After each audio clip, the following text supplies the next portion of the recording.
Thank you so much for coming to this press conference, almost 24 hours after the CEO of Pfizer, Mr. AlbertBουρλά, was supposed to be present in the European Parliament in the special committee to investigate what happened during COVID, and unfortunately he was absent. He sent a representative who was unable, incapable, or unwilling to answer many of the questions asked by my colleagues. So we are here today. It's October the 11th. I'm here with more colleagues from different political groups from different countries who will be addressing some of the issues that were supposed to be discussed yesterday. So I would like to give the floor to my colleague from Italy, Francesca Donato. Thank you very much, Christian. Well, the conduct of Pfizer-BioNTech, the biggest pharmaceutical company involved in the COVID-19 vaccines production, is deplorable and unacceptable in a democratic framework as the Union one. Yesterday, in the official Parliament, European Parliament Special Committee for COVID Pandemic Management, the Pfizer CEO, Albert Bουρλά, refused to appear to answer our legitimate questions about his private text messages with the President of EU Commission, Ursula von der Leyen, that have already been considered to be irregular, according to the Transparency EU regulation, by the EU Ombudsman and the EU Court of Auditors. He has sent Mrs. Small in his place, who has not answered the most important questions that our special committee has addressed to her regarding the company's price policy, the release of clinical trials reports, adverse effects, and other issues concerning the safety and efficacy of Pfizer-BioNTech vaccines. The continuous non-fulfillment of the duties of transparency by Pfizer's executives clearly violates the EU citizens' rights to know in detail how and for which purpose the taxpayers' money is spent. We're discussing about billions of public money that has been managed by the EU Commission by secret agreements directly conducted with the company's CEO, away from democratic control of people by their elected representatives in the EU Parliament. The refusal by President von der Leyen to disclose the content of their text messages first, and the denial by Mr. Bουρλά to appear in front of the Parliament then, followed by the reticent behavior of Mrs. Small yesterday, casts concerning shadows on the legitimacy of the entire contract award process, leaving suspicion of corruption to emerge. Besides all of this, in all the discussions held yesterday and in previous auditions in COVID committee, all representatives of big pharmaceutical companies have shown a position that emphasizes the permanent threat for people's health given by the COVID pandemic, disregarding public and clear evidence about the mild symptoms given by the latest versions of SARS-CoV-2 virus currently circulating, thanks to which the emergency phase is officially over in all countries. Actually, Mrs. Small yesterday needed to announce a possible new variant being more aggressive as well as more contagious, disregarding any scientific literature assessing that such evolution of a virus in nature is just impossible.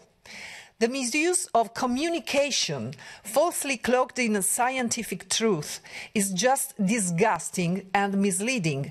Joined with this inexcusable lack of transparency, it has the only outcome of destroying any trace of trust in the whole scientific community by European people.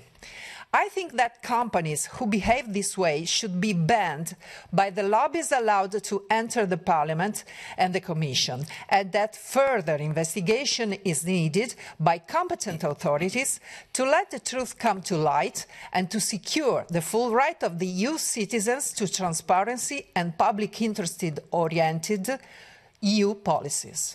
Thank you very much. Thank you so much. What was Pfizer got to hide? This is a question that we are all asking after we found out that the CEO of Pfizer, Albert Bουρλá, pulled out. The interesting thing is, a few weeks ago, the CEO of Moderna we were criticizing these pharma companies, for being or for lacking transparency.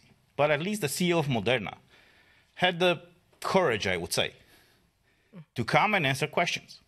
Yeah, he did not answer all the questions that we asked, but at least he was present here and was faced with all these questions that all of my colleagues asked. So obviously, when we found out that the CEO of Pfizer decided not to come and answer questions, this is not an inquiry committee. So he was not bound by law to come, and, he was not on record, he was not facing any criminal punishments in case he's lying in front of this committee. But even in that case, he refused to come and answer some concrete and specific questions. Questions that I think all of us and all of you have. And the first question is, what exactly in these contracts? What are they hiding exactly? I mean, in the previous press conferences, I showed you some of the pages, from these contracts. This is how they were disclosed to us, and to the public, and to the press. Obviously, after some of us and some of the brave journalists asked, what are the contracts signed between the European Commission and these pharmaceutical companies? So this is how they disclose the contracts. Over 100 pages. Every contract with Pfizer, with Moderna, tens of pages of those contracts were blacked out. So yesterday when we asked, I was the one asking, and some of my colleagues asked, when are they going to fully release these contracts? The representative of Pfizer, who was sent to replace the CEO of Pfizer, said that they can't fully disclose these contracts because they have some commercial secrets over there, and they have to protect their interests. Now I'm asking you, what about the interests of our people? What about the interests of the Europeans whose money was spent, or wasted, I would say now, to buy these medical products that are not providing what they were marketed for? Because what we found out yesterday, when one of my colleagues asked if they tested, in this case Pfizer, if Pfizer tested, if their medical product is stopping the spread of the virus, we were shocked to find out yesterday that they haven't tested their vaccine to see if it's stopping the spread of the virus. So we are now more than a year after the green certificate, the digital green certificate was imposed in the European Union, and people were forced to be vaccinated with a medical product in order to exercise their basic fundamental rights, and they were told, and we were told. We were voted against the green certificate, but many of our colleagues voted in favor of it because they believe what these companies have said, that if you get vaccinated, you will not be infected, and you will not spread the virus. They even ran a campaign and said, get vaccinated in order to keep your grandmother and your parents healthy.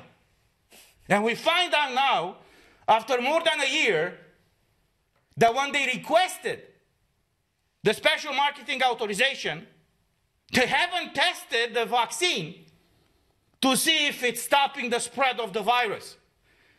So I'm asking again, and we are asking again, what are they going to hide? What do they hide exactly? Why aren't they transparent with their medical product? We heard yesterday, I was shocked. Because Pfizer used this opportunity just to do a PR campaign and even lecture us, why are we asking this and not asking that? Who are they to question us? What kind of questions do we ask? We are elected by the people for the people, not they. And they are supposed to answer all these questions, which they have not. There's another issue right now raised all across Europe. The excess mortality rate. In the month of July 2020, according to Eurostat, in the month of July, the excess mortality rate all across European Union went up 16% more than the average of 2016 and 2019.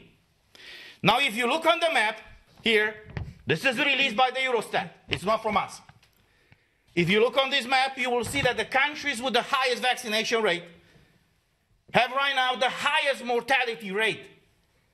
So obviously we asked, is there a connection between being vaccinated and having a higher mortality rate? Everybody's avoiding answering this, I would say, logical question. There's another issue. A year ago, I requested Emma to submit some details and data to me because I wanted to have an informed decision, I would say, when I voted in favor or against the green certificate. And one of the questions that I asked Emma is to send me all the trials, the tests, the clinical trials that all these medical companies had done, either in animals or in humans, before they requested the marketing authorization. So in the case of Pfizer, here's something interesting. Common. When they submitted the information and the clinical trials to Pfizer, here's all the tests that they submitted along with their request. They submitted a clinical trial that started in January 14th, 2020. I asked yesterday the representative of Pfizer and she declined to answer. How is it possible that we, the world, found out in December of 2019 that there is a COVID, or coronavirus as it's called, in China, December of 2019. On January the 11th, the Chinese government released the DNA data, or a segment of it, to the public, and 3 days later, Pfizer already started the tests for this vaccine. How is that possible? She did not answer. In the case of Moderna, and I've asked the CEO of Moderna 2-3 weeks ago when he was here, they submitted trials since 2017. So I'm restating the question, how is it possible that when we found out in the fall of December, winter of 2019 about this virus, they submitted tests of their vaccines years before we found out about the virus. And I'm still asking that question now. How is that possible? So these are the legit questions that we all asked, and that people are asking us. And unfortunately, they are declining to answer. So these were the main topics, I would say, that we tried to clarify yesterday. And unfortunately, the Pfizer representative, as Moderna representative, declined to answer. We will keep pushing to clarify these facts, and nevertheless, to make sure that the European Commission is going to fully release the content of these contracts. Thank you. And I would like to give the floor now to my colleague Virginie Joron from France. Merci Christian. Mesdames et messieurs, d'abord, je partage l'analyse de mes collègues. Ils ont parfaitement résumé la journée d'hier, qui était une mascarade. Nous avons perdu 2 heures, puisque aucune des questions que nous avions posées, qui étaient très claires, que ce soit sur les contrats, les SMS, les prix, les effets secondaires, aucune des questions n'a été répondue. Et j'ai envie de dire, en fait, lors de ces auditions, il devrait prêter serment, puisque effectivement, c'est une audition officielle. Et je regrette que, effectivement, M. Bourlá ne soit pas présenté à cette audition, puisqu'on sait tous que c'est le contrat d'achat le plus important qui a été négocié au sein de la Commission. Je rappelle, c'est 2,4 milliards de doses pour au moins 36 milliards d'euros. Donc, avec tous ces faits, j'ai interrogé un cabinet d'avocats en France pour savoir ce que nous pouvions faire, puisque manifestement, grâce à ce rapport de la Cour des comptes de l'Union européenne qui vient d'être publié, nous avons 35 pages de critiques, de demandes, de manque de transparence, et la page 33 est très claire, où ils indiquent que des négociations préliminaires ont été faites par Madame van der Leyen, et qu'à ce titre, elle a manqué de professionnalisme. Donc un signalement de fait de suspicion de corruption passive commis par Madame van der Leyen, qui porte atteinte aux intérêts financiers de l'Union européenne, va être fait. Je demande aussi à être reçu par la procureure européenne en chef et via mon cabinet d'avocats, qui est donc Laura Codruta Covesi. Et j'invite aussi tous nos concitoyens qui nous regardent de faire la même chose, puisque un signalement est possible via ce site internet où en fait les intérêts financiers de l'Union européenne nous touchent tous. Donc voilà, pour résumer un petit peu la situation, je pense qu'aujourd'hui maintenant, vu le constat que nous avons tous vu hier, c'est qu'effectivement, ils viennent, ils ne répondent à rien et ils continuent à nous vendre leurs produits. Donc, il faut maintenant agir. Je vous remercie. Thank you so much. I would like to give the floor now to Silvia Liemer from Germany. Thank you very much. First of all, I couldn't agree more with my colleagues on what has already been said here. It is a scandal that Mr. Burlá is shirking his duty to speak and answer questions after having made the deal of his life for Pfizer with unsuspicious citizens. Citizens who believed the often groundless promises of the so-called 95% effectiveness and the absolute safety of the vaccine. And not only did they pay billions of euros in taxpayers' money for it, quite a few of them also paid for these promises with the loss of their personal well-being. So it was more than obvious for me to ask for the approval data for the vaccination, especially since the mRNA vaccines have now received full market authorization in the EU, which is completely incomprehensible and unacceptable to me. This at a time when even the media mainstream can no longer conceal the sometimes life-threatening or even fatal side effects. The committee meeting yesterday and the so-called answers to my questions have been an impertinence that cannot be surpassed. Mrs. Small, representing Mr. Burlá, either pretended to be ignorant or was unwilling to address any of my questions. The EMA approval was made with reference to additional clinical trial data. Mrs. Small would not answer questions about what the data material was. A mandatory study on safety for pregnant women was quietly discontinued by Pfizer. Preliminary data from V-Safe, a program of the US authority CDC, seems to show a devastating rate of spontaneous abortions in pregnant women. Mrs. Small declined to comment. But an unnamed Pfizer official in the room responded that corona could cause complications in pregnant women. It is unbelievable for me in what ways people are trying to dodge my questions. There are even no clinical trial at all available for the adopted Omicron variant. Mrs. Small did not address this. Meanwhile, the Florida Health Department advises men up to the age of 39 not to get vaccinated because of the significant incidence of heart-related deaths. Mrs. Small has been silent on this as well. The pinnacle of the corona freak show for me was reached when they talked about real-world data. Real-world data means nothing else than in the absence of any suitable clinical study data, one pretends that the 900 million vaccine doses given in the EU are an adequate substitute. They are not. What's more, unsuspecting citizens who believed the promises of supposedly effective and safe vaccines were degraded to guinea pigs. And yes, this disinformation campaign must be addressed, but in a very different way from what an EU Commission imagines. Thank you. Thank you so much. I would like to give the floor now to my colleague Ivan Sinčić from Croatia. Thank you very much. So basically yesterday there was another session of COVID committee. Just like most of the sessions before, we couldn't get much answers. We had really good questions, but the other side, in this session, the representative of Pfizer and others couldn't provide us with any real answers. They were mostly doing their positive PR campaign. You know, they're using the committee to promote their products that are going to come, the next products, the next generation of products for Omicron now and things like that. So it is a major disgrace that the CEO of Pfizer, Mr. Albert Bourla, failed to present himself before our committee, and it is even bigger disgrace that he has no real intention of appearing ever. Apparently, he only cares about the citizens' money and not about transparency, and basically answering some questions about his products and the conducting of his company, and so and so.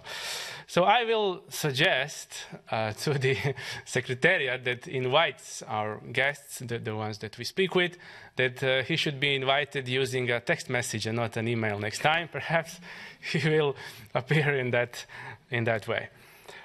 I come from Croatia, as my colleague Mr. Terhes said, and in Croatia we know how Pfizer does things. I will remind you of a huge scandal exactly 10 years ago when Pfizer was penalized for bribing Croatian doctors responsible for registration of medicines and for bribing doctors in Bioethics Commission in Croatia who were evaluating clinical trials. And in the end, Pfizer had to pay $60 million just for that. And of course, if we look at the company history, we will see a lot of lawsuits and a lot of fines being paid. For example, a few years before this case in Croatia, which was not limited just to Croatia, it was also in Bulgaria and some other countries. A few years before that, Pfizer had to pay $2.3 billion for false advertising. So when you have a company like that, using text messages to communicate with the head of the commission, then a concerned citizen must ask himself or herself, what is happening here? Is this a conflict of interest? Of course it is. And the conflict of interest is the first step towards corruption. So basically, we were discussing this text messages scandal some time ago, and we called upon President of the Commission, Ursula von der Leyen, to resign. And I will repeat my demand for her to resign, because this cannot be accepted in a democratic society.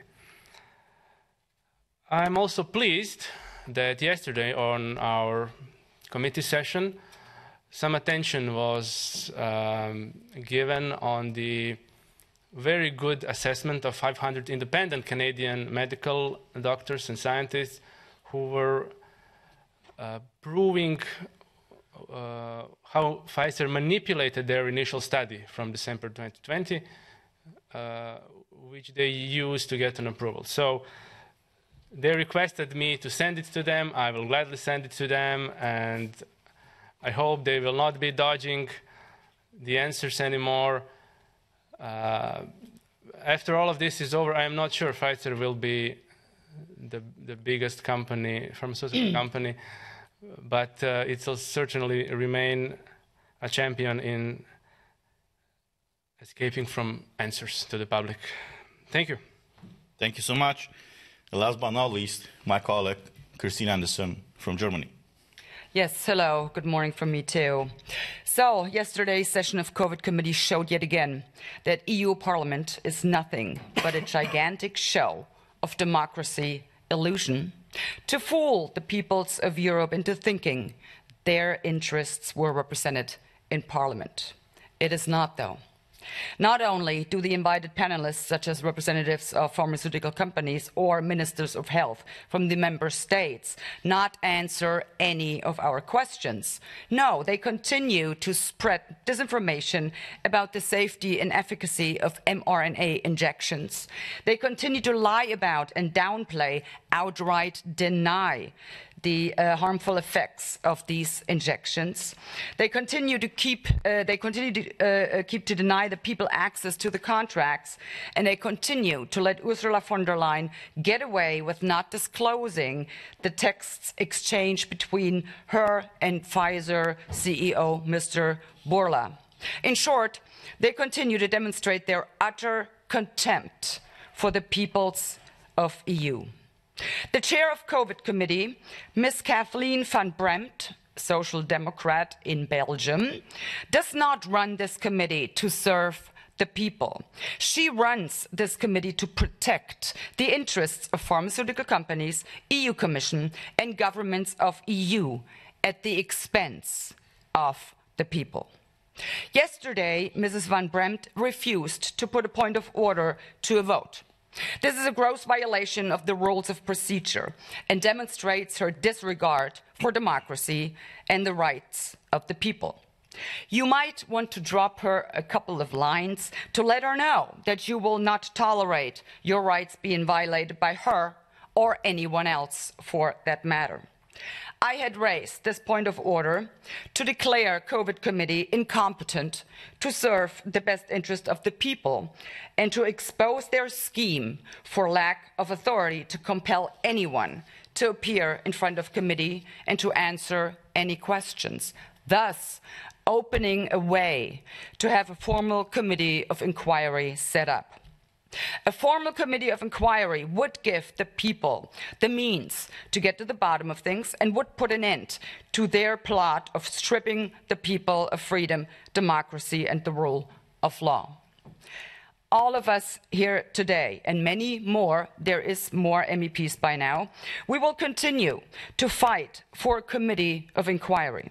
But we need you to join us in this fight. We need your help to do it. So here's what you can do.